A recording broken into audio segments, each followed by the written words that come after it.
লুচি আর mutton কষা কম্বিনেশনটা দারুণ না?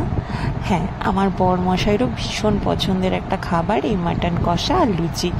আমার যদিও খুব একটা পছন্দ না, কারণ আমার এই কষা মাংসের সাথে না সাদা ভাত অমৃত লাগে।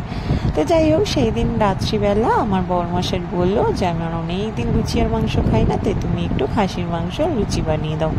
খাসির মাংস রান্নাটা পুরোটাই আমার বাবার থেকে শেখা। আমার বাবা ভীষণ ভালো রান্না করে, শুধুমাত্র খাসির মাংস নয়, বিরিয়ানিটাও ভীষণ ভালো করে। তাই বাবা বলে যে মাংসগুলোকে আগেই আদা, রসুন, কাঁচা লঙ্কা পেস্ট আর গুঁড়ো লঙ্কা দিয়ে আর একটু সর্ষের তেল দিয়ে ভালো করে ম্যারিনেট করে অন্তত 1 ঘন্টা রেখে দিতে। তারপরে আলুগুলোকেও ভেজে নিয়েছি আর কড়াইতে পেঁয়াজকে ঝিরিঝিরি করে কেটে ভেজে নিয়েছিলাম। তারপরে পেঁয়াজগুলোকে যতক্ষণ না ব্রাউন কালার আসছে ততক্ষণ ভাজতেই থাকছিলাম আর মিডিয়াম আঁচেই ভেজেছিলাম। আমার বাবা বলে যে যতই পেঁয়াজগুলো কালার হবে তত নাকি মাটনের কালার হবে আর মাটনটা ততটাই নাকি টেস্টি হবে। ও হ্যাঁ, মাটনে কিন্তু একটু টক দইও দিয়েছিলাম, কারণ টক দই দিলে মাটনটা একটু সফট হতে তাড়াতাড়ি টাইম লাগে। তো এই যে দেখছো এরকম বাদামি বাদামি যখন কালার চলে এসছে, তখন মাংসটাকে, এই ম্যারিনেট করা মাংসটাকে আমি এই কড়াইতে দিয়ে দেবো।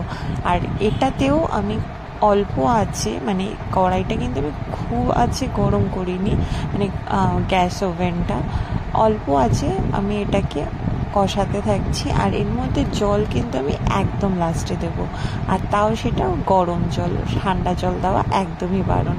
মানে আমার বাবার আদেশে, আমার বাবা আবার মাটন বানানোতে খুব স্ট্রিক্ট। একটু এদিক ওদিক হলেই বলবে না এটা ভালো হয়নি, ওটা ভালো হয়নি। এই দেখো নিজে থেকেই কি সুন্দর জল বেরিয়ে গেছে। আর এই কষাতে কষাতে এই কালারটা যে আমি কি ভালোবাসি, কালারটা দেখেছো? আর এটাকে যদি আরও তোমরা কালার করতে চাও তাহলে আরও বেশিক্ষণ কষাতে হয়। আমার এই রকম কালারই ভালো লাগে, মানে একটু হালকা কালচে, হালকা ব্রাউনিশ কালার।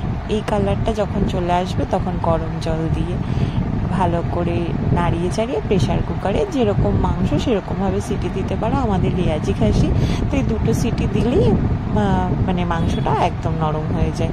তো কেমন লাগলো তোমাদের এই ভিডিওটা প্লিজ একটু কমেন্ট করে জানিও। আর এইরকম আরও ভিডিও দেখার জন্য চ্যানেলটাকে কিন্তু প্লিজ সাবস্ক্রাইব করে নিও, আর ভালো লাগলে একটু শেয়ার করে দিও।